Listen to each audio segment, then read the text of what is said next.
ओम साईनाथाय नमः। ओम साईनाथाय नमः। साईं बाबा द्वारा श्यामा की प्राणों की रक्षा। साईं बाबा चमत्कारों के पर्याय बन चुके थे। चारों तरफ उनकी चर्चा होती रहती थी। आए दिन उनके दर्शन हेतु लोगों की भीड़ लगी रहती थी। कोई उन्हें चमत्कारी फकीर कहता था तो कोई उन्हें साक्षात ईश्वर का अवतार कहता था। एक बार की बात है कि गांव के ही श्यामा नामक व्यक्ति को एक जहरीले सांप ने काट लिया। सांप अधिक जहरीला था, अतः जल्द ही उसका असर दिखना शुरू हो गया।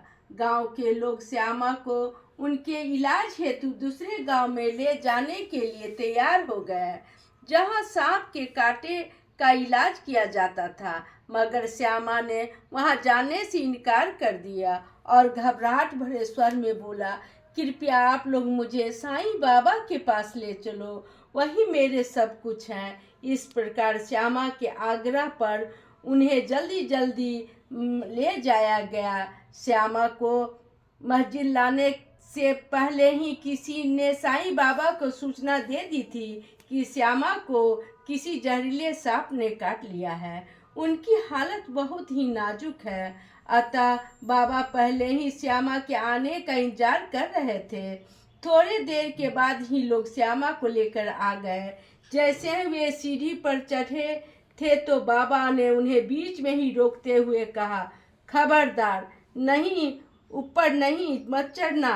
अगर ऊपर चढ़े तो मैं तुम्हारी बुरी हालत कर दूंगा, इसलिए उतर जा। साईं बाबा की इस प्रकार के व्यवहार को देखकर श्यामा के साथ आए सभी लोग हैरान हो गए। श्यामा के तो ये सब सुनते ही प्राण सूख गए। श्यामा को लगा बाबा ने उसे ऊपर आने से मना किया है, लेकिन वह बाबा के संकेतों को नहीं समझ सका, क्योंकि बाबा ने श्यामा को नहीं बल्कि सांप के जहर को आदेश दिया था। श्यामा के चेहरे पर मायूसी देखकर साईं बाबा बोले, श्यामा, तुम इतना क्यों घबरा रहे हो? तुम निश्चित हो जाओ, तुम्हें घबराने की कोई जरूरत नहीं है। मैं तुम्हें कुछ नहीं होने दूंगा। साईं बाबा के आश्वासन पर श्यामा की जान में जान आई। बाबा ने मंत्रोच्चारण से थोड़ी ही देर बाद श्यामा की हालत में सुधार आ गया और वह पहले की तरह स्वस्थ हो गया। बाबा ने श्यामा से कहा, श्यामा, अब तुम स्वस्थ हो, तुम्हारा जहर उतर चुका है, इसलिए अब तुम जा सकते हो। साईं बाबा के व्यवहार में अपनापन देखकर श्यामा बाबा के चरणों में गिर पड़ा और उनका गुणगान करते हुए बोला, साईं बाबा, आप महान हैं। आप मेरे लिए तो साक्षात ही भगवान के रूप में अवतरित हुए हैं।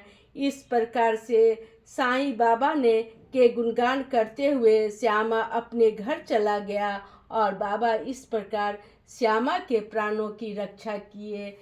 बाबा सभी साईं भक्त की इसी तरह रक्षा करे। ओम साईनाथाय नमः।